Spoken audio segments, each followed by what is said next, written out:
EG Braden CM here, and this week we got some really big news about lots of different games. So there have been a couple of big announcements when it comes around the console. So the very first one I want to talk about is just the latest console update. The next update will be adding the 3D Blu-ray support, amongst other things. That's probably the biggest thing in this update. And while this should have been included out of the box, it's nice to see that Microsoft is continually adding more stuff to the Xbox One and their major features as well. So everyone out there that has a 3D Blu-ray now, once you have the update, you can also watch them. Also, they're adding something called Activity Feed onto the main profile box on the dashboard.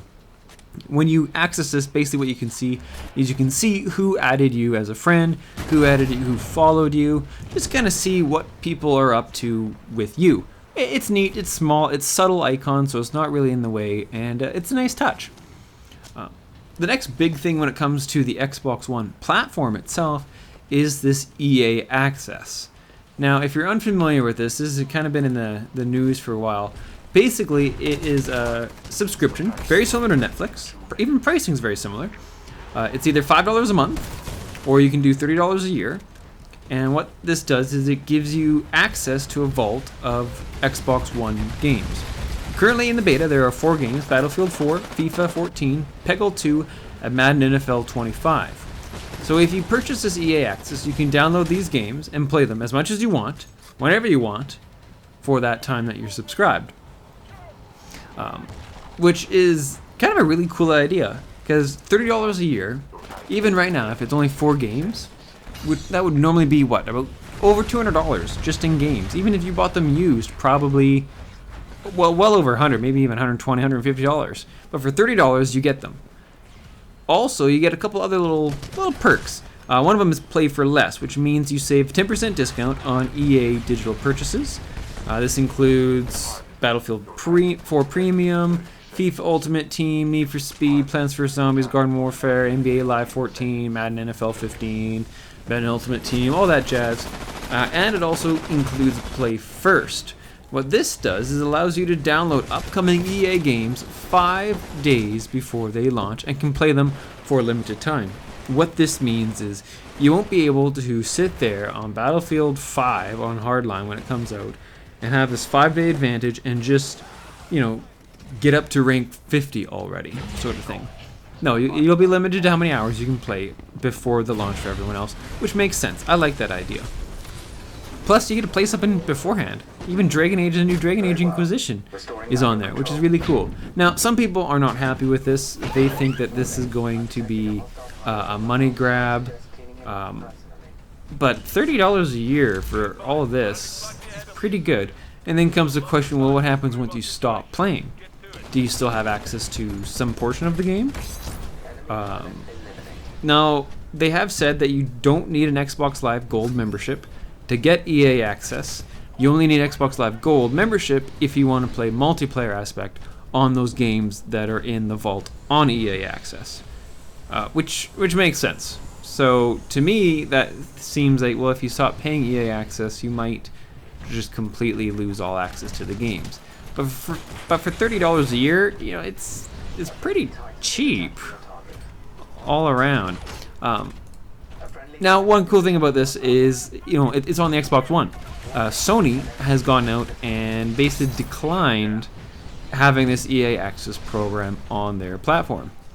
And now I know EA was really hoping for that added revenue for both platforms, but what this means, if it's just going to be an Xbox One, they can push some really cool stuff out to attract more people on that platform already, which is great news for everyone on an Xbox One.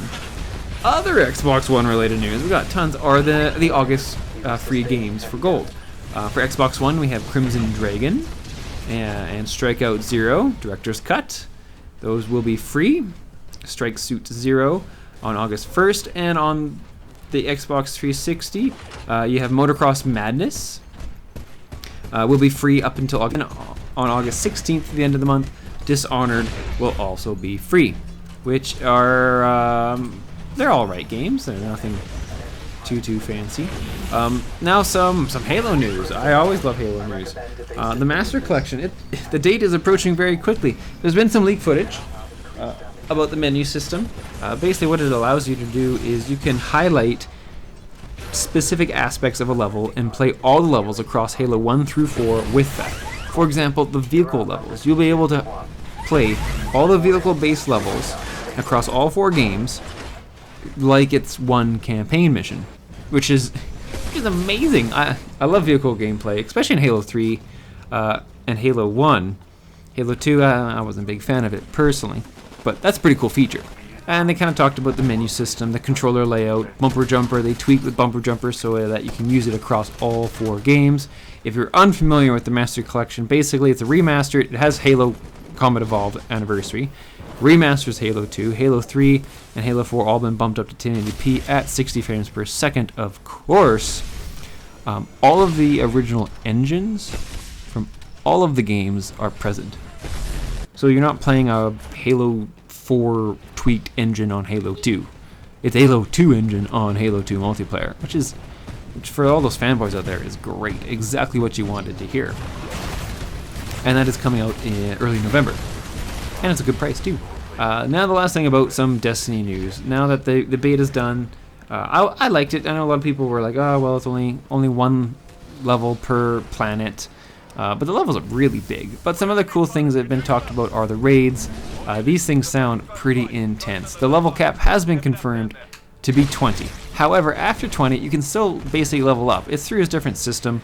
Your bar goes blue, and you still can earn more points and all that jazz. But the raids, they're a 6-person raid, and they're going to take you hours to do just to unlock the first portions. There's bosses in them, and these ones, if you select a 25 raid, the level 25 is the bottom of the enemies you'll be facing. Normally in a strike, if you select 21 strike, 21 will be what everything is at. Standard throughout everything. You don't have to worry about seeing a level 24 or something. But if you select a 25 raid, they start off at 25 and go way up from there, which is fantastic. Raiding, you're going to have to just be there grinding away, respawning and leveling up, and they have great guns, some really cool guns. Like some of them that'll basically vampire, so once you kill an enemy, some of its health will be regenerated back to you. It's just fantastic.